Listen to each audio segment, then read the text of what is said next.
This is the I Read Comic Books podcast. I am your host, Mike Rapin. Joining me this week, two small floating figures sitting on my shoulders, encouraging me to do lots of very interesting things. Nick White. I can be your angle, or I can be your devil. And Tia Vassiliou. Hi, I'm definitely not your angel, so maybe you have two devils. I kind of expected that. That's exactly what I expected. We are here for episode 367 of I Read Comic Books. I'm so excited to talk about comic books today with both of you. But before we get into that, I have a small announcement.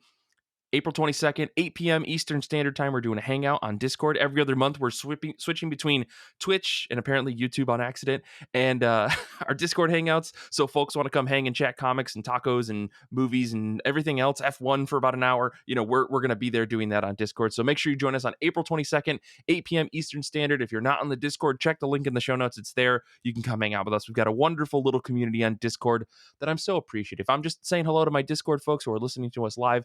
You guys are amazing. So let's get into things, though. Two legally mandated questions that I must ask on every single episode, and that is, how have you been? How have comic books been? Let's start with you, Nick. Sure. I mean, I guess this would be probably a perfect moment for West Michigan Weather Watch, especially given recent circumstances. Oh, Nick, you just reminded me. That's the other announcement. I can't believe that I didn't say it. That's why I brought it up. Thank you. We have brand new merch on our merch store, shop.ircbpodcast.com. There's a link in the show notes for that as well. West Michigan Weather Watch, beautiful t-shirts, beautiful tote bags, beautiful stickers. If you're interested in this really fun little joke that we have on the show, you can buy something that says West Michigan Weather Watch on it. T-shirts and stickers and postcards. Send something to your friends. You can mail things across the country. I don't know. But yeah, you can buy that at shop.ircbpodcast.com. Brenda Snell did these amazing designs for us. We worked on it for a long time, and she came back with something better than I ever could have imagined. So go check that out. It's fantastic. I'll put like a direct link to our t-shirt on the store as well. But anyways, Nick, proceed. West Michigan Weather Watch. Yeah. Within the last week, we've been under a special weather statement. We nearly avoided a flood watch. We've had hail. We've had snow. We've had thunderstorms, lightning storms, temperatures in the teens and temperatures in the nearly mid 60s. Yeah, it's been real. Welcome to all of the wonderful things, some of the wonderful things that come with lake effect. So, and I'm sure all of our meteorologist fans will be like, Nick, it's not that. Well, look, all of our meteorologist fans. Yeah. All of our very niche audience, and we'll make a new Discord room for you any day now. I guarantee it. And we'll break it out by cumulonimbus fans and stratus fans and all of the other Chrysler cars that had clouds named after them. So that's a thing. Otherwise, I will briefly mention I did watch the Australian Grand Prix this morning. It was one of those great moments where I attempted to go to bed before people started spoiling the race on Twitter, and then I put my phone into airplane mode and everything so that I wouldn't open Twitter on default this morning, and just walled myself off. I air gapped myself from the internet, and I'm sure all the tech people will be mad about me improperly using air gapping. Sure, I'm mad about it. So yeah. Yeah, I was gonna say, don't worry, I'll improperly use hacking later on in this, so I'm sure we'll get people mad. And yeah, it was a really wild morning. I feel like I'm definitely on track for that moment that some people have, like my mid 40s crisis bingo moment. Like I'm on track for that, where I care far too much about something that I shouldn't really care about at all. Like the guy who tapes all of his Tiger games to watch later on and then just tells everyone throughout the day, don't tell me about the baseball game. Like that's I mean, you're not even in your mid-40s, Nick, and you are doing this. I know. Well, that's what's concerning. I mean, I'm either ahead of the curve, or I should just be concerned that I'm ahead of the curve on that. But I'm getting there. Maybe this is your quarter-life crisis, which means you're going to live to be 120-something. That's pretty sick. So, thank goodness that you're having it now rather than 10 years ago. No one wants to live that long. Yeah, I don't know. I feel like I know Nick pretty well. I feel like no one wants to live to be 120 anything. Queen did did posit the question of who wants to live forever, so I think Right. maybe we should. That's true. Nick, did you read any comics though? I am curious about that. Look, I want to talk about the F1 race now, so I really don't care about comics. I'm just kidding. I will say this: if you care about F1 and you haven't seen the race, go watch the race because, ooh, just heart in your throat moments. And if you like crashes, and I feel this is just a minor spoiler. If you show up for the crashes, one, shame on you, but two, you'll probably be interested. As for books, I do want to talk about I Hate This Place. Hmm. I read 1 through 6. This is written by Kyle Starks, art by Artayon Toplin. Sorry about that. Colors by Lee Lowridge, letters by Pat Brosseau. I read the first issue or two back when they came out, and when I saw that 7 was just about to come out on April 5th, I was like, let's just reread this from the beginning. That really wasn't the main reason that kind of gave me the push. It was the fact that I really enjoyed Stark's book, Where Monsters Lie. Mm. And I didn't even pick that up for Starks. I picked that up because Peter Kowalski was on art and he drew the Bloodborne comic for Titan, and I absolutely loved that. Oh, hold on, Nick. Are you saying you and I are gonna do a Joe Kelly, Peter Kowalski sex read for the show? Is that what I'm hearing? We're gonna read all of Sex? Ooh, I, How God, many how many naked human beings do you want to look at yeah, on a book, man? yeah, there would have to be so many warnings before we discuss that book. God, anyways, you read I yeah, Hate This Place. Let's yeah, and again, like if it sounds like Kyle Starks was kind of the afterthought for me, like, look, I've read Sex Castle, I've read Rock Candy Mountain, I've read a little of the Rick and Morty comics. Like Kyle Starks is a funny guy. He's very clearly a funny guy, but hmm I've never really found myself caring that much about the characters in his works, right? He writes a funny book, but I'm never really like, oh no, I'm worried about this character. I'm concerned about their safety. Like everyone is having a good time. No one really ever feels like they're in danger. So, but like I said, I loved Where Monsters Lie. So I was like, I'll give this a try. Okay. And I actually really enjoyed this book. I think much like Where Monsters Lie, Kyle Starks has hit some sort of narrative creative level up, and again, like this is like me projecting onto, I don't know, Kyle Stark's narrative growth as a writer, but I feel like he's reached a point where he doesn't have that pressure or that self-imposed pressure on himself that hmm he has to be the funny man, right? Or that his humor needs to come from more overt one-liners or jokey crude statements, and instead he's sort of moved to a point where the humor in his work is more about settings, it's more about situations Sure. than it is about the actual dialogue.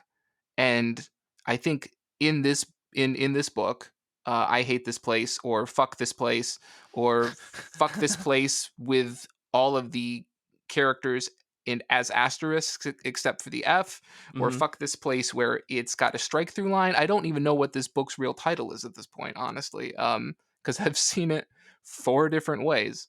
But I do feel like he's reached a point where it's more situational humor. It's a darkly comical situation, but there's drama and there's stakes, and you care about this couple, Gabby and Trudy, who inherit this farmhouse from Gabby's aunt, and they find out that the home has possibly a zombie problem, or maybe a ghost problem, or maybe a UFO problem. You actually care about them, hmm and hmm it's still funny, but it's also pretty dark with the violence. It's So pretty impressive the way that Starks is able to blend horror and comedy in this book, because I feel like it's like watching. I know that it's a Joss Whedon movie. It's like Cabin in the Woods, where there are horror elements that will get you, but also there's some really funny elements that play yeah, within the genre that they are that like Starks is touching in the book. I really appreciated that for this book compared to his other book that he's doing with Peter Kowalski. With the we only where kill each other, monsters or lie. where monsters lie, which to me is a much drier comedy that has more horror in it than anything else. But yeah, I don't know. I really like this book series, or this series as well. So I'm a little biased here. Yeah. Again, like I just really appreciate that for whatever reason, I feel like Starks doesn't feel like he has to have that label of being just the funny man or Sure. whatever. Yeah. Especially because it's so hard to do comedy effectively in comics, and I feel like he's doing it so much better now than he Yeah. was. I mean, they're books that also happen to be funny, and before they were funny books. Yes. So great job, Kyle Starks. And if you weren't intending to do any of this at all, and this is just something that happened, and you don't appreciate this armchair psychologizing, just reach out to the show. Hmm. Please email Mike, not me, Mike. No, I'm giving So him your direct phone number, no, no, Nick.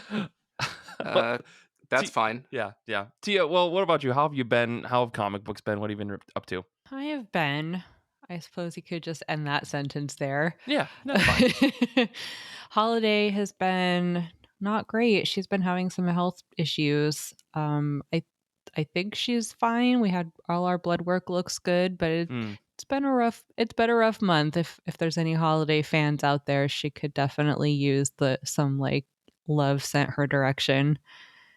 And so that's been really stressful for me Hmm. because, as you all know, she is like my baby and my best friend, and the reason that I get up in the morning. So, other than that, we've just been hanging out, laying in bed, snuggling, reading comic books. She's figured out how to climb into my sweatshirt that I am wearing. And so I feel That's like so adorable. it's sort of. She doesn't understand how to like back out the way she came. So when she's Oh. decided that she's done, she sort of like claws her way out of the neckline of the sweatshirt again as I'm wearing it. And I sort of feel like I'm in an alien experience. Uh, And well, it's the not holiday's getting a lot of love in the chat right now, by the way. okay, So good. you've Yeah. got people sending good vibes. She doesn't just I'm very tired also because she doesn't just do this while I'm like reading a book or watching TV. She literally will come up to me in the middle of the night while I am sleeping and I feel something like going up my shirt. It's very horror vibes, very horror vibes.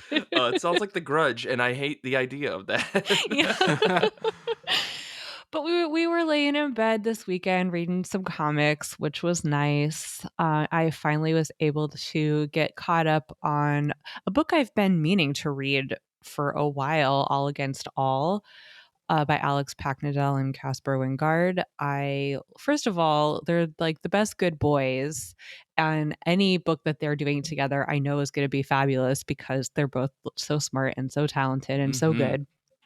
So I read the first two issues. I'm in a place with comics and also TV, now that I think about it, where like, I'm sorry, but I'm not going to do your like 20-minute once a week bullshit. Like, give me everything or I'll wait. Gotcha. Ted Gotcha. Lasso season 3, haven't touched it. Like, I'm not doing your weekly bullshit. Mhm. So like I had to bank at least 2 issues so that I could really fully like have the experience that I want here. And I feel like I mean I've been waiting to read this book for a while, so like I didn't want to wait any longer, but I wish that I had more of it to kind of binge on because I feel like that thematically it hasn't quite like revealed itself yet, and that's my favorite part of reading. So Oh, sure. the kind of high level story is there's a parasitic species called the operators, and they genetically engineer bodies from like specimens they gather from planets they explore, including Earth, which apparently is like long since self-destructed. And the operators are at war. We don't know with who exactly, but they have this need for like more violent bodies to fight. And so there's this director of like a research lab, and he studies, creates, I don't know exactly, like basically the bodies, and maintains collections of species that they, for whatever reason, can't use as bodies. And so Mm-hmm. there's this military general, and he kind of is like worried about the war and is looking for options. So he's particularly interested in these specimens that the research director has in his quote unquote carnivore biome. And in this biome appears to be the last living human who grew up in there. And they talk about the creatures in this book as being basically just like they can't feel pain. They're like not sentient. They don't have like no thoughts, just murder. But there are signs that this last living human is much more sentient and self aware than most of the operators believe. In issue 2, we learn that this human whose name is Helpless, it's like a kind of a Tarzan situation. Like the operators released human babies into the biome to see like what would happen if they would develop faster. Mm-hmm. And so Helpless like bonded with a primate in there and like, draws pictures, has weapons, like survives basically. And then we find out that the research director has been kind of like keeping an eye on him and helping him out and also keeping him a secret from the military. And I think that like in the next I think where the story is going to go is likely what is going to happen when the military finds out about Helpless and like wants to use Helpless in some way in this war. And the research director like is what he's going to do about that. So yeah, we're still kind of in the setup for this story, and not enough has been revealed yet to really get my like thematic analysis going. So, what I'm looking for, because I think I will keep reading, even though I'm going to trigger warning, like animal death and violence is pretty rough in this Mm-hmm. book. Yeah. I at a few times were like, can I keep reading this? But yeah, so what I think is going to play out thematically in this book, first of all, like, what is the nature of our relationship to our bodies? Are we Descartes? Are we just brains on sticks? Consciousness and we exist separately from all of our sensory and physical experiences. Right. Today is World Autism Awareness Day. Mm. And I'm just plugging that because, as someone with pretty debilitating sensory issues, I'm going to go ahead and say that I'm not sure I believe we do exist separately from our sensory and physical experiences. Mm-hmm. So I'm interested. And I know Alex Packnadel has studied philosophy, has a PhD in philosophy. Alex Packnadel is a very smart writer, Sure. is what I'm saying here. Yeah, yeah. So I would be surprised if this wasn't somehow in the back of his mind somewhere, putting this book together. I also think that there's a really interesting question of like, is there a difference between violence for survival and violence for supremacy? And we don't know enough yet about this war that the operators are fighting to really judge them necessarily, but they're certainly mistreating, their specimens. And then we have Helpless, who clearly has been like, treated horribly by the operators. Is revenge a good enough Mm-hmm. reason for violence? Like, when is violence justified? What kind of violence is justified? I think that will be something that is important in this book. Yeah. And then also, like, is it right to kind of line up species of living things on a spectrum from like civilization or evolution down to like the opposite of that? And like, what do we owe less quote unquote advanced species if we are doing that and we consider ourselves a more civilized species? Like, do we owe some kind of stewardship to quote unquote lower life form? Like, how do we value life? How do we quantify that? And what do we owe each other? Like, I think that's a really interesting question here. Mm-hmm. Yeah, the thing that astounds me is that this is like a 3-issue miniseries, or excuse me, 5-issue miniseries, not 3 Uh-huh. issues. It's a 5-issue miniseries, and I feel like as you say all of these, because I've read this book, Nick, I think you've read this book as well. Yeah, I'm current. Like Yeah. all of these things I think are touched on indirectly in the story. So I'm really curious to see how much is like Packnadel and Wingard are going to reveal in order to not just only satisfy like the narrative questions that I think you've brought up, but also these philosophical questions that I think are baked into this story of like a quote unquote higher species of alien who has taken over Earth's animals and so on and so forth, as well as humans and other planets worth of stuff. Like there is this like valuation that they seem to put on life and the importance of the things that they capture versus maybe what we from a human perspective put the value on for life. So yeah, Tia, you raise a lot of questions that I really hope this book answers now, because I now I'm even more hooked in. Yeah. I also just have to quickly like sing Casper's praises because like I've been saying a lot lately that I'm really bored of comic book art, but when I say that I'm not talking about Casper Yeah. because he is just a spectacular dynamic artist. I feel like especially in this book I see how he like knows when to use kind of a more impressionistic style versus when to have more crisp clean lines. But even then his line work is always like very active.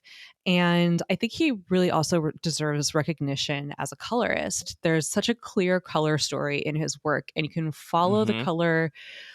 It's part of the storytelling, which is really helpful when you're dealing with like characters that don't have like faces, you know? Yeah. Like it helps you to like just kind of keep track of everybody. And the way he utilizes like neon pinks or pastels, like they're really clear color choices and they give you tone and setting and like emotional beats, which is just, I love how thoughtful all of that is. And also, I've talked before. I think when I was talking about Golden Rage, I don't remember last month sometime, but like if you look at background choices, Casper's really good at that too, and depicting action and kind of honing in on like what the audience needs to see in an action shot. I think Hmm. Casper's a great like. Sometimes you talk about how artists are good character actors. I think Casper's also a really great cameraman. Like he knows his angles, he knows how to give panel breakdowns so Hmm. that a story beat like sometimes it needs space, sometimes it needs to move quickly. Like you really get that in the art. So when's Casper going to get some awards here? I mean, hopefully with this book, right? I mean, Yeah. maybe Homesick Pilots was the wrong book to try to get No, that book nominations was for, so but great though too. Ooh. well, that's another episode we could talk Yeah. about. But yeah, I've been enjoying this book. I felt a little lost again. I think because Casper's work in this book is beautiful, but it's a bit more chaotic than I think I was expecting from them, given the work that they did with Homesick Pilots, which is very much straightforward. I think, at least in the first arc. So I think.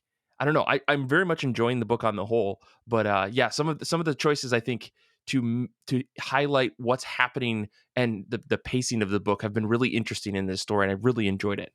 Well, So yeah, cool. let's all Well, like lobby for getting Casper some nominations for this book, because well, I think they deserve it. I think so too. How about you, Mike? What have you been reading? Oh well, it's been an interesting week. I like got hit in the head with like allergies and maybe a head cold all at the same time. So for like a day and a half, I was just like in a funk. Like every tree in New Jersey was blooming, and also I may have had like a weird sinus infection at the same time, which happens every time the seasons go from hot to cold in like quick succession. My body goes, hey, all the mucus in the back of your throat is just gonna drip forever, and it's like, okay, thanks. So, TMI, but that's what's going on. So I read, so I was in like a weird funk for like 2 days where I was just like, I don't know if I'm sick. And so I didn't really read much. I don't know if you guys get like that, but I just go into this thing and Yeah. I just watched television, and then I watched I was watching old Humphrey Bogart movies because I don't know that something about that guy's wet mouth just really settles my brain. And yeah, but I Did you did read say some wet comics. mouth? Yeah, yeah, you heard correctly. Please Look up never any say that photo. again. Just look up any photo of Humphrey Bogart, and Oh you will my know exactly what I'm god. talking about. Okay, whether it's Okay, Casablanca or the Treasure of the Sierra Madre, it's there. But between mucus and wet mouth, Mike, you are on thin ice. yeah, I'm sorry. Mike, I feel like is listing off all of the potential side effects from like a commercial on TV. Humphrey Bogart movies May may cause. induce inadvertent wet Yeah. mouth. No, so I did read a book. It was part of a book club that I'm in that everybody accidentally forgot was happening on Friday of this past week, so I feel really bad. But I did read a book called The Last Day in Vietnam. This is a Will Eisner book. You've probably seen this and heard of this book. It's from Dark Horse. The Last Day in Vietnam is Will Eisner's memoir of stories about soldiers who are engaged not only in the daily hostilities of war, but also in the larger, more personal combat. During Eisner's years in the military, and particularly during the many field trips he made for the PS magazine that he wrote for, he observed camp life at close range. This is a really cool book overall. Like, it was touted to me as like some of the best work that Eisner has ever created, which may have been an oversell. And while I admit, like, the book is pretty impressive from an 83-year-old person, like, created this book from start to finish, which I'm like, holy smokes, the dude was still making books into his 80s. That's crazy. It definitely was not like this seminal work that like changed my life forever. That being said, it's a beautiful book from start to finish, right? Like, Will Eisner's style is extremely unique, in a way that like it feels like classic comics without being like overwhelming in terms of like narration and dialogue and stuff. Like, Eisner clearly understands the beats of comic books, right? Obviously, being 83 years old, working in the industry for a large majority of his life, knows how to make a damn good comic book. So this book reads like a breeze, right? You read through it, you understand every single emotion, you understand the beats, the way that he uses extremely simple page and panel layout to still convey what could be an extremely action-packed, overwhelming war scene, is crazy to me. There's particularly the major story that is in this book. There's two like massive stories in this 80-page book. So I say massive, it's like 30 pages. But one of the stories is Eisner telling a story from his perspective as he's traveling around with a guy who's on his last day in service, and they have to jump on on helicopters and fly around. And it's a really just beautiful thing in seeing everything from just this point of view perspective, right? It's like watching the movie Doom, which is a bad example. Doom or Dune? Doom Which with The one? Rock. Okay. No, but And Carl Urban. everything is very like direct and head on. So you're only ever seeing the perspective from this person who is writing the story, and the way that Eisner tilts frames in order to show like how movement is happening is like really really smart. And then of course the major story that Matt Fraction, who wrote the intro for this book, talks about is a guy who is extremely drunk and every day wants to volunteer himself to go out into active service. And every day that he does that, on Sundays, somebody finds his submission to go out in active duty and then shreds it so that he doesn't go out and get killed, because everyone knows that he shouldn't be out there and they're all just kind of watching out for him, even though it's his choice. And it's a really interesting story overall. I mean, again, it's a solid book, but it was by no means like a book that like floored me and went, wow, war is hell, isn't it? And I think that's because I've been inundated as just a person who lives in America and have seen so many stories about like the tragedies of war and how it affects human beings and stuff, that this didn't feel like groundbreaking by any means, but it's a pretty solid book. And if you haven't had a chance to check it out, I highly recommend it. It's again not this book that's going to change your life, but it's still good. Nick, what else have you been reading? So I also read Star Trek Strange New Worlds, The Illyrian Enigma. So clearly this is a real approachable book for everybody. Everyone can just pick this up and say, "Oh, I know what's going on here." That's a joke. This book is a bridge between the first two seasons of Strange New Worlds, which is the most recent addition to the Star Trek sort of reboot of shows since Discovery showed up in 2017. This, or as other people call it, it's the show with Anson Mount's beautiful, gorgeous hair, which would not be an inaccurate statement. If you like Star Trek, try this show. If you don't know anything about Star Trek, I would say still try this show, actually. It's pretty great. This book is written by this book is written by Kirsten Breyer and Mike Johnson, art by Megan Levens, colors by Charlie Kirchhoff, letters by Neil Uitaki.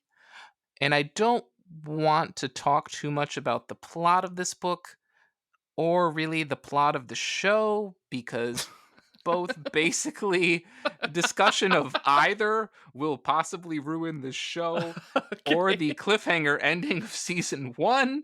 So for those people who are like, gosh, there's really no discussion of what's going on here, that is 100% deliberate. I don't want to touch either of these things because the show is not even a year old at this point. So I think it's totally reasonable that this is not like a 30-year-old movie, and we can say, well, everybody knows about Return of the Jedi or whatever. Sure. So I'm just not going to touch that. But I am going to say that IDW has always shown a real significant amount of care for franchise books. And this has really been true for Star Trek books as of late. I don't blame them. I think they're trying to strike while the iron is hot.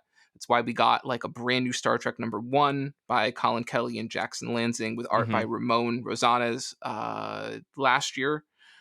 We also got a book tie-in for Picard. We got a book tie-in for Lower Decks. We just saw a spin-off of that new Star Trek book called Defiant, and Christopher Cantwell's writing that. So they're getting some pretty big names, pretty big-ish names, I think.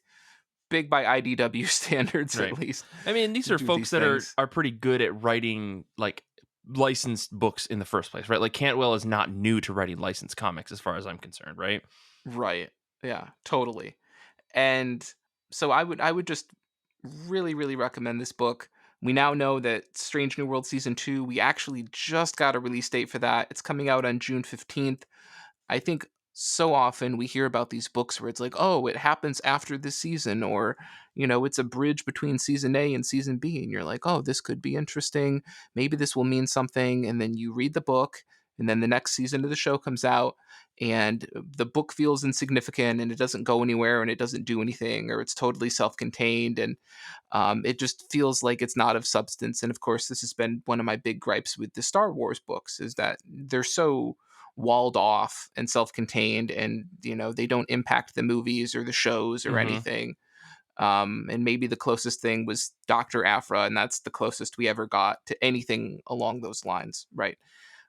But I do genuinely feel that in this case there is a really significant reveal that I think will actually play into the show, and it really helps that the two co-writers of this book, Kirsten, is actually a producer writer for all of the live action Star Trek shows. Oh, that's cool. Yeah, and the other co-writer is actually an official creative consultant for Viacom CBS. Sorry, and so it actually does feel like it's of substance. Maybe I'll be proven wrong on June 15th. Wouldn't be the first time, but I came away pretty impressed with how they chose to resolve things. So yeah, I was just really happy with that, and I thought um, Levin's art just really managed to actually hit that sweet spot of having to draw a large amount of characters based on real people, which is Hmm. its own personal hell. Just ask Salvador what's his LaRocca. I know. I know. I knew exactly where the fucking joke was going, Nick. yeah. Yeah, just ask LaRocca. It's its own unique personal hell, and I think Levens manages to nail that sweet spot of not going full realism, managing to at least be stylized in such a way where you can look at characters and spot likenesses of their real life counterparts. I think Gotcha. that's so tough to do. But Totally. what about you, Mike? I mean, clearly you haven't been reading this book, which I mean, I wouldn't Right. blame Yeah. you, No. but Star Trek: Strange New Worlds, the Illyrian Enigma. That's not. No. No. No. Nick. The way you pitch this is, I feel like the way that I pitch X-Men books, which is no. Don't worry. There is 50 years of continuity you have to pay attention to, but I think you could just jump right in. It's fine. Uh, no. just dive I right in. Yeah. I read. I guess the last book I'll talk about before we take a quick break here is I read Faster. This is by Jesse Lonergan, published by Boulagan Press. The synopsis for this is it's a 40-page ish or 40-page little like mini comic. It's printed on a risograph press, so it's got like this really DIY feel to it. But the synopsis is: who truly knows what a premier racer is thinking when behind the wheel? We can only imagine the lives that play out on the speedway. Like, this feels right up your alley, Nick. I think you super love this. It's probably one of the coolest books I've seen in a long time since Jesse Lonergan's previous incredible book, Hedra, that came out a while ago. That super oversized, Yeah. like magazine-sized comic that came out from Image. If you haven't read Hedra, I highly recommend trying to track it down. I don't think that like they sold it in any kind of like quote unquote collected or like multi-mass production version. So like you'll have to either hunt down a digital copy, which you can get, or you could maybe find something on eBay. It probably costs way too much, but Lonergan does a fantastic job in this book, really getting to the core of what makes any kind of like racing story interesting, right? There are people in these cars who are doing something at high stakes, and he uses the comics medium in a way that is both familiar and, in my mind, super innovative. He's doing that thing where he's playing with panel layout, using high level like ideas to draw your eye in different directions that wouldn't normally, like a comic wouldn't normally flow, but then also using that to its advantage to say, like, you could read these two pages side by side in any order and it will make sense. It's super clever. It's nonstop, just like interesting things, bringing in this idea of a racetrack as part of the way to guide a story. Again, this is just more of Lonergan playing with the medium, using all the familiar things that we know about paneling and sequential comics and kind of twisting them on their head without breaking your brain, without doing something that's like so far experimental you're not really sure if you're understanding it correctly. You will get this book and you will get full narratives for 8 different characters involved in 48 pages. It's a jam-packed comic full of just nonstop, page after page, impressive storytelling. I can't believe this was just like published on a whim on some other small press website, because like this is again one of those books that I would love to see published in like a full prestige format that I could get my hands on and look at the full pages. Again, there's nothing wrong with the risograph print. Like, it's a really cool, it feels really nice when you're reading it. It feels like you're reading something hip and like you could go to a coffee shop and drink a little espresso with like little miniature glasses on, and you've got a beret and like a striped shirt on, and you're 100% French. You're like, oui, oui, and you turn the page and you're like, ha, they're racing fast cars down a European street. Like, that's what it Take feels a big like. chunk of your out of your baguette. Yeah. Yeah. I mean, but smoke your big cigarette. the style that Lonergan goes with is like 50s, 60s, 70s era F1, right? Like these weird, like pipe formed cars that have these big bulgy wheels on the outside. It's really cool. And I spent the entire time reading this book thinking, God, that is so clever. The way he did that is so clever. And then I turned the page and I go, God, that's so clever. And then they were like, sir, Yeah. people are trying to work in this coffee shop. But please extinguish your cigarette, Right. take off your beret, and leave. Yes. They don't really like when you do like a French get up inside of a standard New Jersey coffee shop. But yeah, no, it's a really good book. If you can get your hands on it, it's a little expensive, but I promise it's super worth it. So yeah, again, anything that Jesse Lonergan puts his name on, I'm checking out at this point. Whether I love it or not, usually he's doing something that's impressive. But yeah, let's take a quick break. When we come back, we're going to talk about books that are on the top of our pile. I have like a weird thought about the future of Marvel Comics. Tia, you brought this up when we were talking about this episode. I got a question based off of something Nick said a moment ago. So we're going to talk about that all when we get back.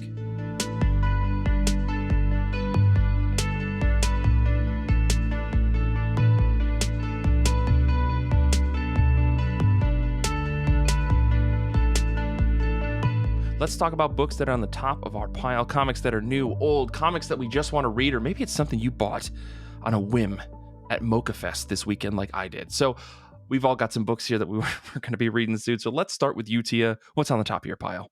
I picked this just for you, by the way, so I expect you to give me some thoughts. I'm golf clapping over here. Thank you. Okay.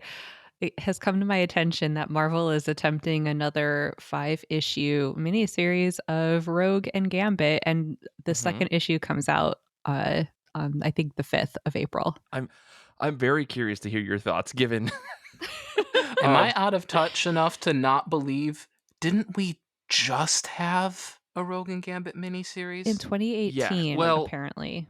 Yeah. Does it and that's one of my questions. Is it so how much time do we have here? Let me look at the It's clock. your show, Mike. You Not tell as us. much as you think. Here's the gist that you need to know.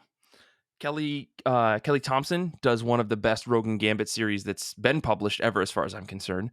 Reestablishing, rekindling, and fixing some of the problems that Rogue and Gambit had in their relationship.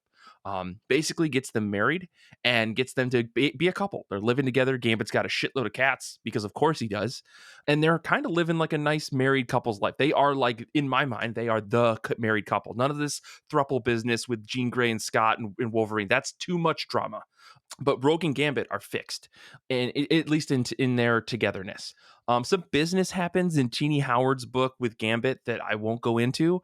It ultimately, from Stephanie Phillips and Carlos Gomez's story that's coming out right now, doesn't seem to have mattered, or maybe I missed something because I kind of got mad at some of the choices that were happening along a couple of different books.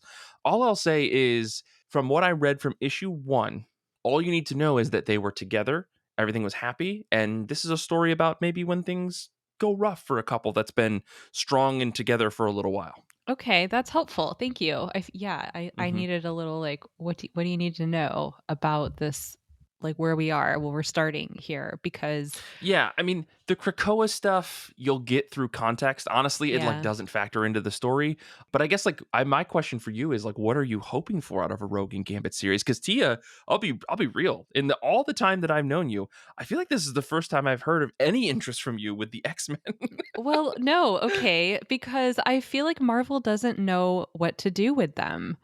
Yes. And, you know, this goes back to my 90s X-Men cartoon pining for them to be like a happy couple. hmm So that's really all I want out of a series is for them to like live happily ever after. Maybe this will happen in that new upcoming X-Men 97 animated Yeah. show. Disney Plus, send us the money. I did the ad. Well, I will say, Tia, if you want some of that pining, I think you should go back and reread or read that Kelly Thompson book that Okay. came out, Mhm. and then the follow-up series that she did, Mr. and Mrs. X, or maybe I can't remember what order those books came out in. Either way, all of those books really good. Like we're kind of into each other, but we can't. We had problems, and it's like, can we work through our marital strife while also being superheroes, but like being really hot for each other at the same time? Yeah. It's pretty good stuff. It's pretty good.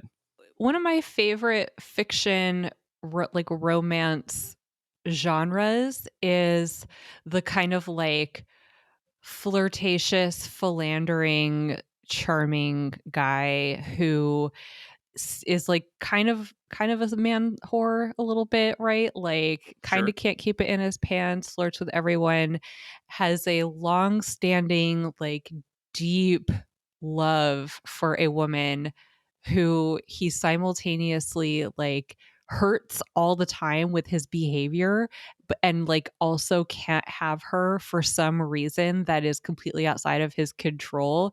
And so she just kind of hmm goes back and forth between like the fiction that when he flirts with her, it's something that she can have or like indulge in a little bit. But then there always gets to a point where like he ruins it for everybody or she like just goes nuclear and because that's the inevitability of their tragic doomed love. And I love that for a little while, but eventually I need them to like get together and live happily ever after. Yeah.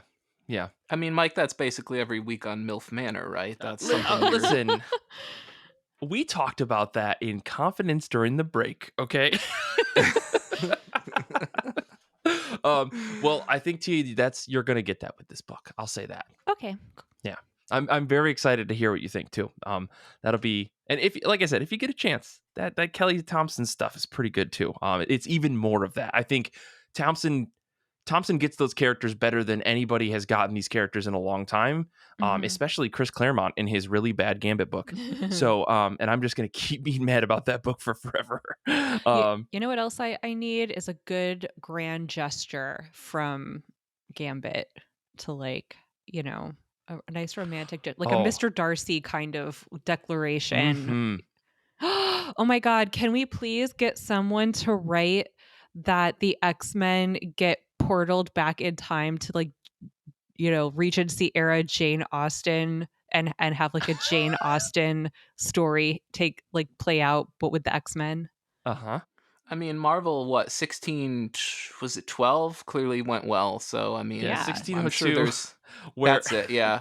Clearly there's an appetite for that. So, I mean, Oh why uh, my god, not? that would be so yeah, good. Get I Stephanie Hans back on the phone. yeah, let's get Stephanie Hans on the phone. Let's get Neil Gaiman as far away from this as possible, and yeah, Nobody tell him. yeah, nobody tell him. No, oh man, Tia, what you just described, you really need to read that Rogan Gambit book that Kelly Thompson did because that's essentially the story. Okay, I think great. you'd really dig that. But yeah, really excited that you're reading this too. Rogan Gambit number 2 is going to be my pick, but I saw that you had it. Oh, So sorry. Nick, what's on top of your pile? So my book is Hairball #1. This is by Matt Kint, written by Matt Kint, art by Tyler Jenkins, and colors by Hilary Jenkins. The solicit is, quote, a brand new supernatural nightmare that's Junji Ito meets Hayao Miyazaki from the Eisner-nominated creators of Fear Case and Apache Delivery Service. And I hate every solicit that begins with, it's this meets this, but we'll continue reading amidst my disgust. A young girl with a black cat begins to suspect the innocuous beast is behind all her troubles, her parents' fighting, family plagues, and innumerable supernatural horrors. As she tries her best to rid herself of this creature, she discovers that maybe the cat is not evil after all, and a greater terror may be behind these horrific events harming her life. Personally, I think it's interesting that after this creative team previously sort of worked on a pair of modern crime dramas with for Boom, which was Black Badge and Grass Kings, Hmm.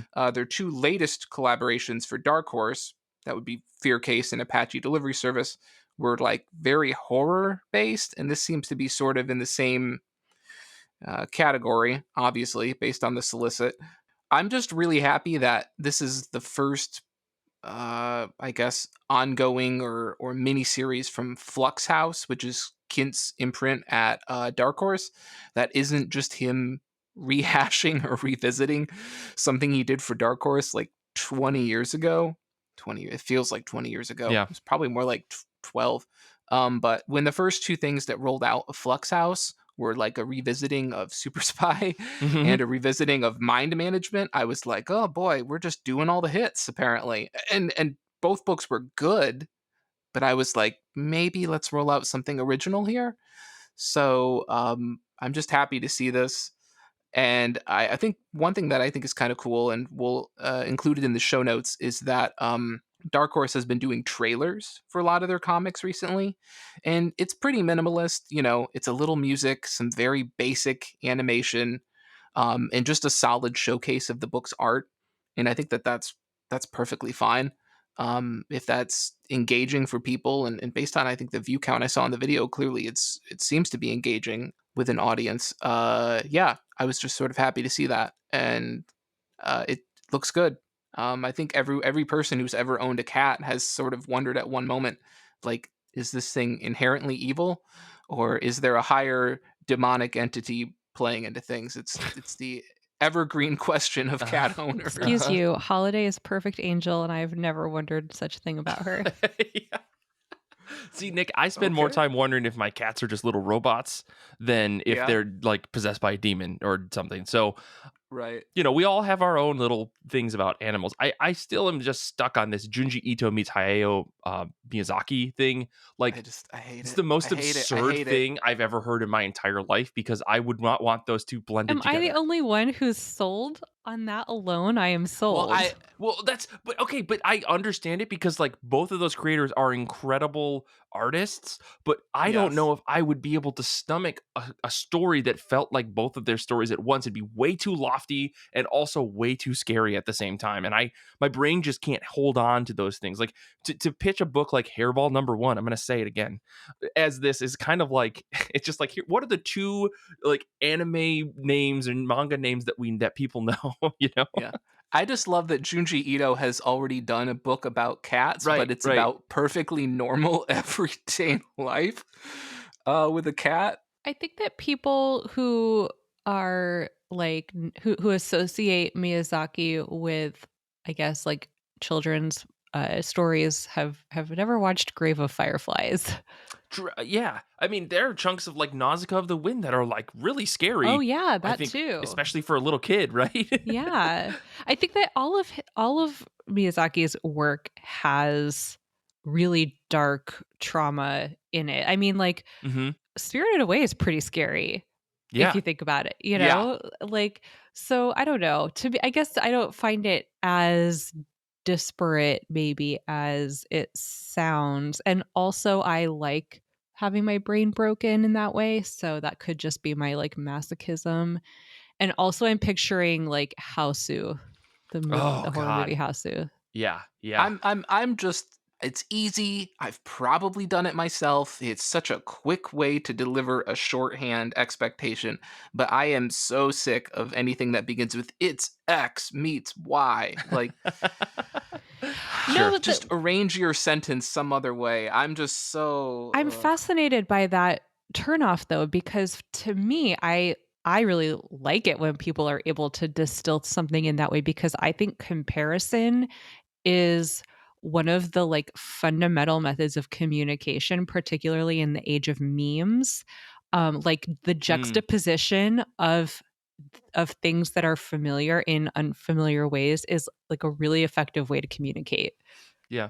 I could see that. I mean, CK in the chat said that like it's a very marketable way to do things too, right? Yeah, I totally. mean, considering it's in a solicit where they are trying to get you to buy, yeah, absolutely, Totally. Totally. absolutely. I'm just the angry old man shouting at clouds who, when I think it was like IGN or whatever, or whichever like review website, it was like, we are no longer doing numbered reviews, right?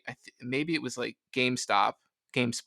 GameSpot was like, we're Sure. no longer doing numbered reviews. We're just going to write a review and you're just going to have to read all the paragraphs because we're sick of people going, it's not a 7.5. That's clearly an 8.2. What are you doing? But they're And I right. was just the angry old man who was like, make people read everything and Yeah. not have this weird tenth of a decimal attempt to approximate your experience with the product. Yeah, because the number means absolutely nothing without the words to put it into context. It's just goofy. Sure. Right. That's why I'm very excited to announce that IRCB will only be doing number reviews after this episode. No discussion. And Uh, we're not even gonna do full number. We're gonna do that bullshit where it's like tenth of a yeah, decimal. So you're like, it's this technically is an no. 8.7, not a We're 9.2. actually going to go to the No. thousandth place on our reviews. So like, I think we should give our reviews in a formula that the listener has to calculate in order to get the number that we mean. oh yeah, we will subtly place numbers into our discussion, and then based off of the math that you put together, we'll determine what our total score is. Um, we're gonna work on this. Don't you worry, folks. Let me talk really quick though. We got some folks hanging out with us on Discord today. They're wonderful human beings, and they are also reading comics. So this is what's on the top of their pile. Danny is reading Planet of the Apes #1, which is coming out from Marvel, and I didn't realize that this was even a thing. Of course it is. We don't have to get into it. CK is reading Did You Hear What Eddie Gein Done? I'm very excited for you, CK. Maybe one of the coolest, most interesting takes on a serial killer story that I've read in a really long time. So yeah, very excited to hear what you think. And Graham is reading Claymore by Norihiro Yagi, which I believe is the Claymore book that is like in Shonen Jump, and I really like that series. I just need to finish it. But yeah, very excited to hear what you all are reading. Next, and CK, let me know what you think of Did You Hear What Eddie Gein Done? But for me this week, I'm going to be reading Sparks. This is spelled SP4RX. This is by Ren McDonald. It's an indie comic that is all about cyberpunk world where like everything is doomed and blah blah blah. I saw Ren at Mocha Fest where I was at this weekend, and I saw their art and I was floored by it. And I said I have to buy everything that this person is offering. So I got most of everything. Didn't have all the money in the world, but I got a bunch of stuff, including an Akira fanzine that's like this oversized magazine format thing, all dedicated to various scenes and moments from the manga and the movie of Akira, which is beautiful. I'm very excited to dig through that. And then I grabbed this book, Sparks, which is a cyberpunk dystopian future, blah, blah, blah. Looks really cool. The story is like, it seems to be about, hackers trying to basically push back against the man. And I kind of just love that stuff. So really excited for this. And sorry if you were at Mocha Fest and we didn't run into each other. I guess we'll have to see you at the next one. But yeah, just really, really beautiful stuff. I'll post a link to this book in the show notes as well, because man, oh man, McDonald's Oh, this art looks fucking is awesome. exactly. Oh. McDonald's art is unbelievable, and it's this precise kind of like line work that I just can't get enough of. There's a couple of other artists that work in this kind of style, and I eat it up like it is candy. It like clicks and reverberates in my brain in a way better than any other art style does. And I was like buying this stack of comics from this person, and I was just like I just really, really like the way that you draw. It's basically what I said to them. And fortunately I had a mask on. They'll never recognize me ever in the future. But I love the color palette. I love that it's just black and white and shades of purple. yeah, Oh yeah. God, Yeah, yes. this book looks really cool, and I'm very excited to read it. So That's on the top of my pile.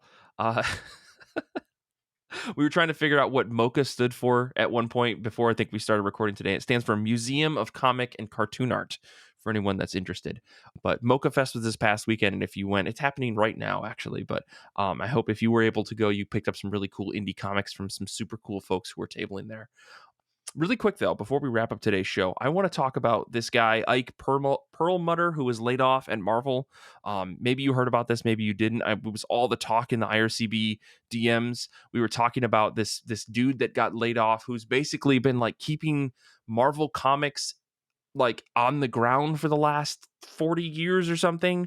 Yeah, Disney did a big layoff recently, 7,000 jobs, 4% of its global total of people, aiming to get like $5.5 billion in cuts, just like every other massive company out there. They're doing layoffs, and it sucks, and it's stupid because it actually doesn't help anybody, but we don't have to get into the broader economic problems of Western society. Instead, I want to talk about Ike Perlmutter being the person who is the reason why we don't have backlog at Marvel, and what the future of Disney and Marvel could be over the next decade. Because from my understanding, as part of this layoffs, Disney and Marvel are like folding in together even further. They're like not getting rid of the brand, but the creators are no longer going to be like managed as Marvel creators. They're going to be managed as Disney creative, which I don't know what to take out of that, because based on what you said, Nick, talking about the Star Wars stuff, I'm kind of worried that Marvel may not have the freedom that it has anymore, which in my mind is very limited, but it may have less freedom to do edgier, interesting stories with these IPs that are extremely profitable and have to be appealing generally to audiences. So I'm curious to know what you guys think about that, given kind of the changes that are happening over in Disney and Marvel. So you're saying it would be folded into a point where, I mean, obviously, right now, the Marvel movies rely on basically, and again, I'm so out of touch, correct me if I'm wrong, Mm-hmm. but they basically sift through all of the pre existing comics and pick out storylines or plots that they think are worthwhile and then not compensate the creators who did the comics. But basically, what you're saying is that this would shift to a point where the comics would sort of start getting created under the purview that they would probably be putting like getting injected straight into a pipeline to movie, I, I therefore narrowing the scope of what they. maybe. Yeah. I don't I know. think like, go ahead. I'm sorry. I don't think that the comics on their own make enough money to really warrant the effort to creatively like be that micromanagey about them, I guess. Sure. So like they've got the movies planned out years in advance, so they already know which IP they need to kind of keep a tight rein on. I'm sure that Mhm. won't change, but I think overall, like, I mean, yeah, I just don't think that it's a big enough piece of the pie for them to be that hands-on with. Yeah. Oh yeah, it's a sliver of a sliver. Yeah. I guess the thing that really struck me about, like, I was reading a New York Times article, I think a couple of other places reported on this as well, like the Comics Beat and CBR and stuff. The thing that really struck me was that overall, they're saying like Disney confirmed that Perlmutter was told over the phone that Marvel Entertainment Marvel Entertainment, a small division centered on consumer products and run separately from Marvel Studios, was considered redundant and would be folded into larger Disney business units. Does that mean that they're going to like have like Disney's going to put a stranglehold on these creators and these editors and all this stuff? I don't think so. Hopefully this will mean that people overall will get paid better because they are considered Disney creatives rather than Yeah. Marvel creatives. Mhm. And also for Mm. like the editorial staff, never like I bet they'll just close the New York office, bring everyone out to Disney in LA, and they'll be, maybe paid a little better. There was a Yeah.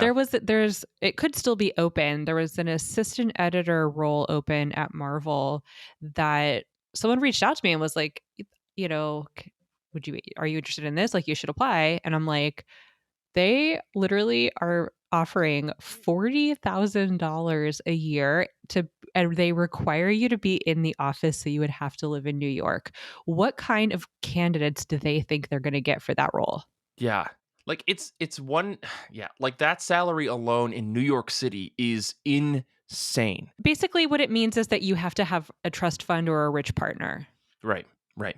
I was just listening to the declassified episode of Kieran Gillen's podcast. He interviewed and talked to Chip Zdarsky about public domain, and they mostly just talk shop, which is fantastic. But one of the things that they both talked about is like the absurdity of like the 70s and 80s Marvel, and even in the 70s and 80s of like jokes and bits about Marvel being so frugal or quote unquote frugal minded that like they only had one bathroom for 200 staffers in their offices, and like there were pictures and notes written by various editors from like Tom Brevoort was talking about how like multiple editors would live in bunk beds in like a 2 bedroom apartment, but it'd be like 6 or 7 of them living there because that's all they could afford. And like this is exactly what we're talking about, like this extremely low wage for what is potentially a massively profitable thing for a division of a company.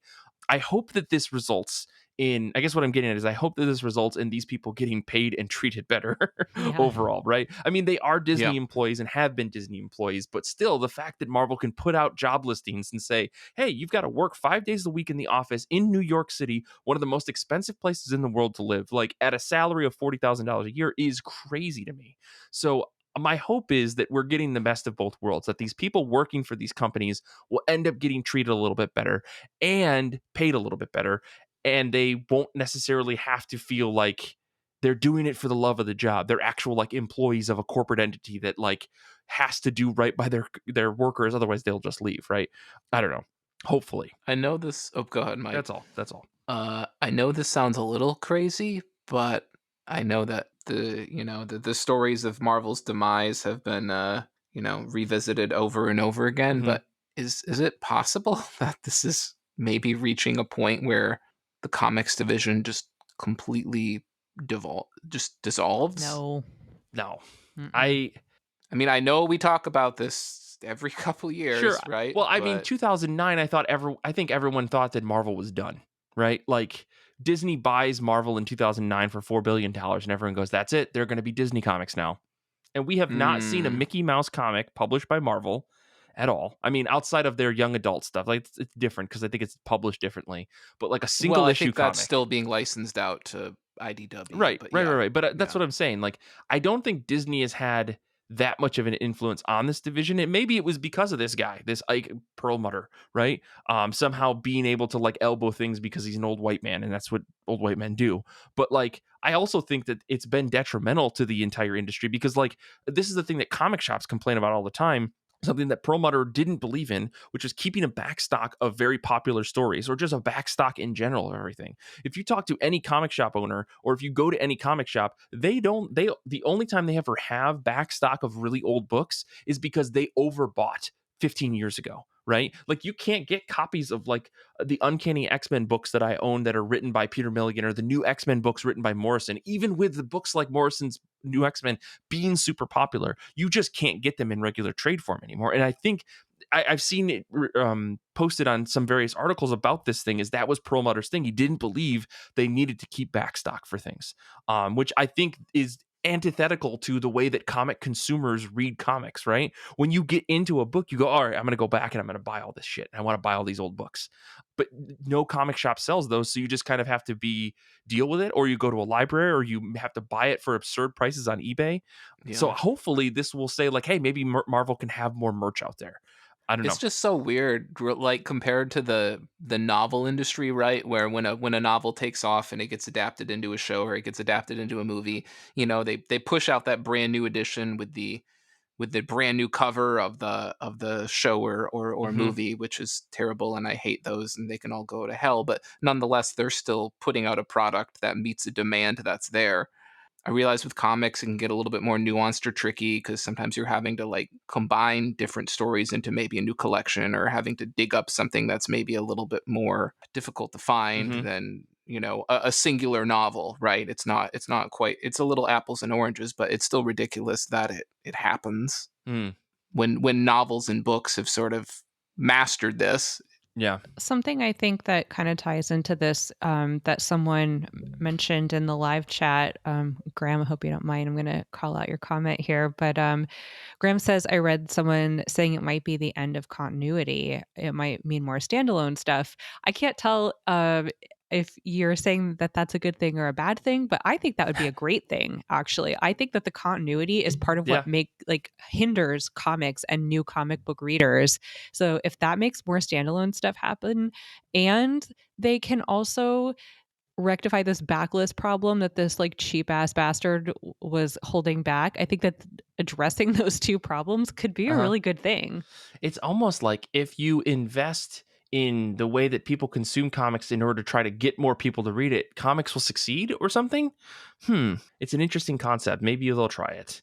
But yeah, I like that idea. I mean, I would not be against like spin-off thing. I mean, let me be completely real. Like, I hate the current Marvel books that are coming out that are like not in continuity, that are in the X-Men zone. But that's just because I'm fully bought in on the Krakoa stuff. But imagine if all the Krakoa stuff just like didn't have to tie into the rest of the Marvel universe. That'd be great. Like, what if I could just have a standalone Jane Austen style story about Rogue and Gambit? Right. Well, but this is the thing. Like DC, I think has their cake and eat it too on this, and can eat it too at the same time. Like, however that phrase works in my head, I'm stumbling over it constantly. I can't even think about what I'm fucking trying to say. Someone's getting cake, someone's eating it. That's what's happening in the end. All I can see is that moment in Pride and Prejudice where the guy's flexing his hand. That's important. I can't stop thinking about it. Same. No, but DC does this really well, I think, right? They have a bunch of like one-off crazy things that are just happening out of continuity, and they sell like fucking hotcakes. And they also get all their in-continuity stuff, and it works. So like Marvel just, this is the constant problem between Marvel and DC. They refuse to do what the other is doing. They always have to try their own way of doing it. If we can get some non-continuity stuff that are like is as popular as the in-continuity stuff, the way that DC's doing it, I think it's a win-win for readers and for comic book shops and for everybody involved. Then you can potentially base a movie off of a one-off little 6-issue miniseries, and then that miniseries can get printed to hell so that everybody can get a copy and they can go see the movie. Like, oh my God, Mike, could you imagine would work? Like scene where Rogue and Gambit are like standing in front of each other and they're having some like tense romantic conversation, and they could recreate the hand flexing scene, but it's Rogue and she wants to reach for him and touch his face, but she can't, so she just flexes her hand, and it's that same shot. A boy can dream. Okay. I love this. Well, anyways, we don't have to talk about this all day. I think this is, layoffs are terrible, I think, in general, because they affect people that don't need to be affected. Yeah. However, I know, Tia, I'm so sorry. However, getting people like this out of the way in order to allow the things that we love to flourish is a good thing. Maybe this guy should have been taken off of his stand beyond layoffs, right? Maybe this was an excuse to just get him out of there. It's just unfortunate that another 6,999 people were affected as well. He also is like a big political player with the kind of politicians who are like trying to be assholes to Disney in like Florida and stuff. So I think there's a lot at play here. Right. Iger, I think of Iger coming back in and just being like, hey, stop letting DeSantis do what he wants to do in Florida. I'm not here about that. It's really interesting. But anyway, so let's wrap up the show before we get into too deep of a political debate that I'm not really ready for here on a comic book podcast. And I do want to say thank you both for joining me for this episode. Next week's show is going to be a fun one. We've got a special guest. Kevin Maher is coming on to talk about his book, Toxic Man. We're going to talk comics with him, as well as a bunch of other stuff. He did a bunch of work with some other comic books in terms of like lettering and design. So I'm really excited to pick his brain about that. So you can check out me, Paul, and Danny talking with him next week. You can always follow us on Instagram, Twitter, TikTok, Discord. We got our Goodreads group. Our brand new Goodreads theme of the month is Black and White comics. Really excited to see what people recommend for this month's theme. So make sure you're on there and tell us a book or two that you want to see us all read. As always, you can support us on Patreon at patreon.com/IRCB podcast. Infinity Shred is the best band in the universe. They do all of our music and we love them to death. Zander is waiting for you to drift into sleep before he cleans your bedroom. I want to say thank you to Tia and Nick for being on this episode. Thank you to everybody hanging out with us in the Discord chat today. We love you to death. And if you got this far in the podcast, you're our favorite kind of listener. You're a fantastic human being. So until next time, comics are good, and so are you.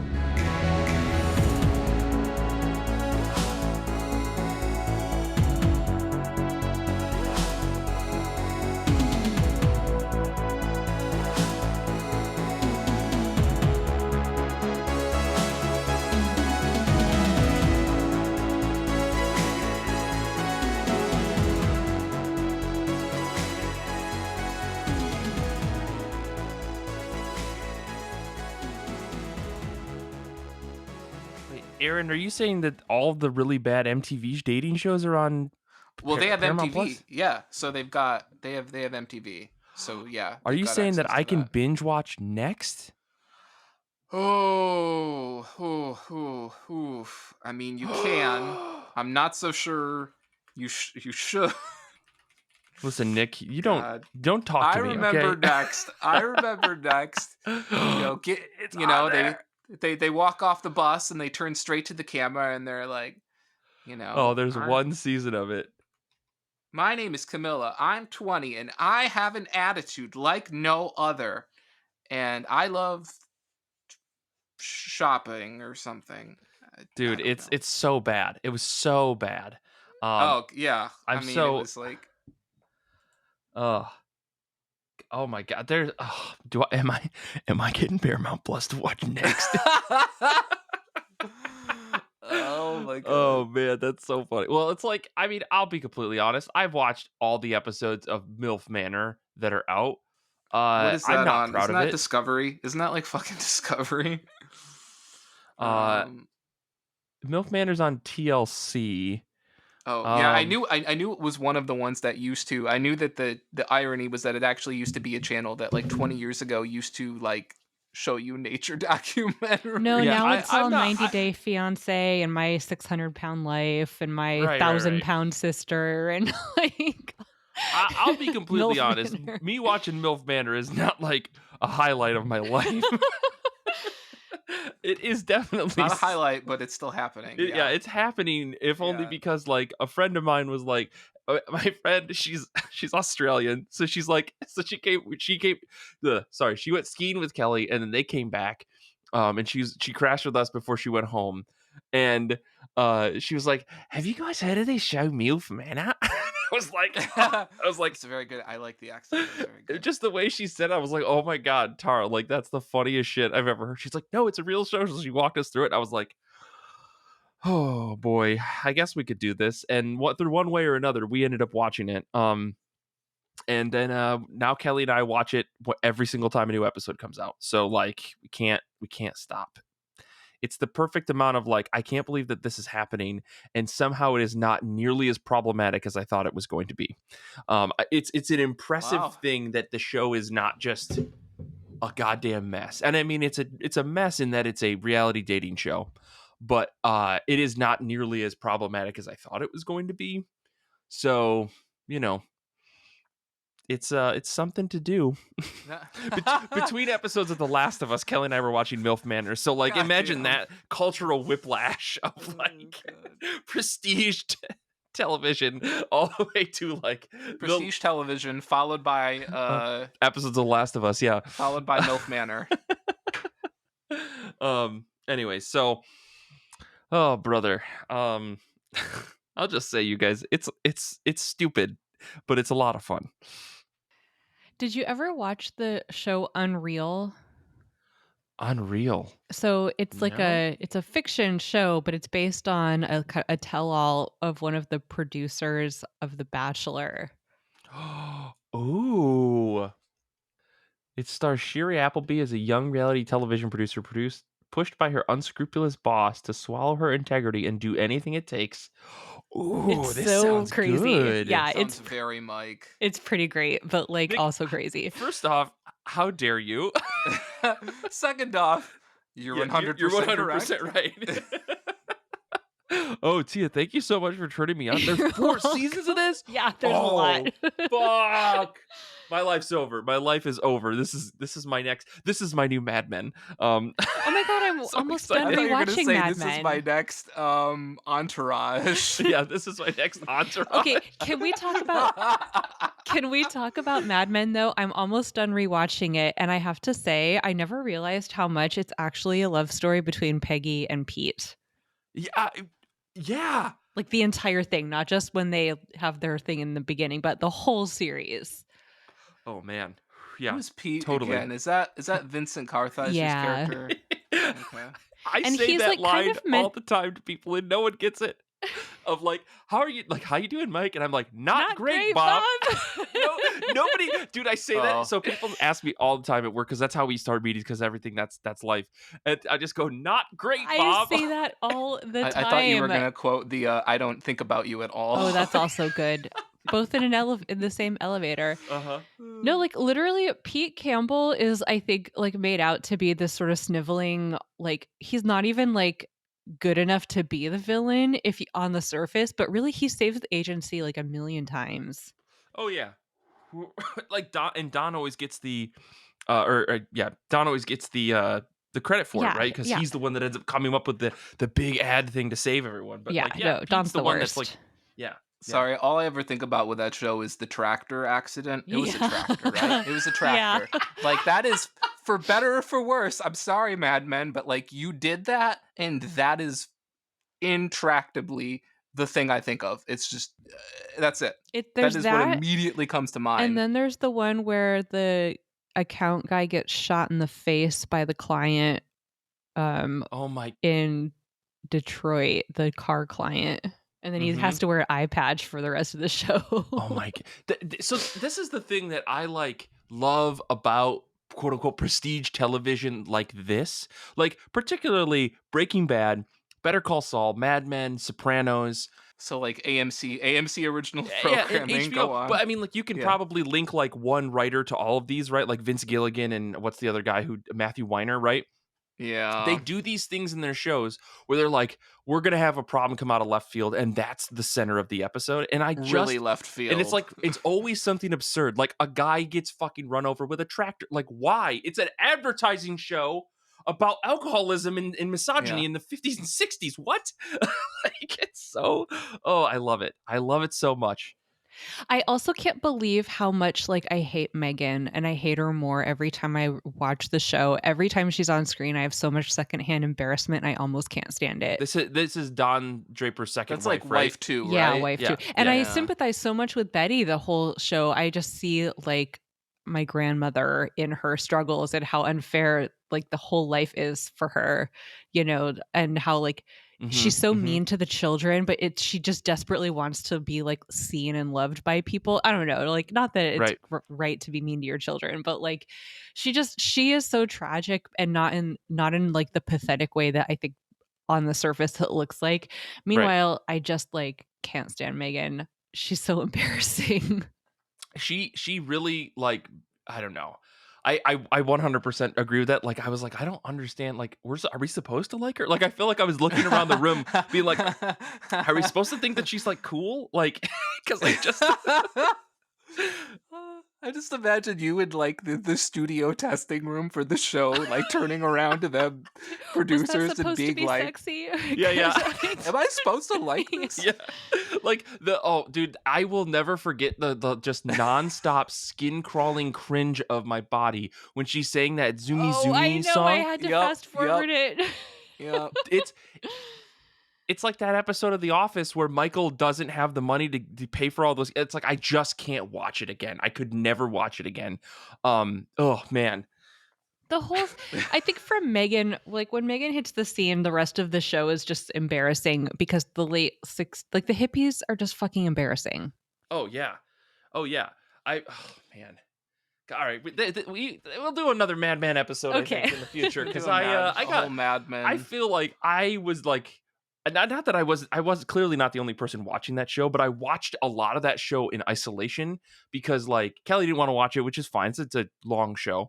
But also like I was catching up. So like I was just binging that show. And then like I would just scroll through like Reddit threads and be like, those takes are wrong. These people are stupid, but they're posts from like 3 years ago, you know? It warms my heart to have someone else to maybe talk about Mad Men with. Ping me on Telegram. But okay.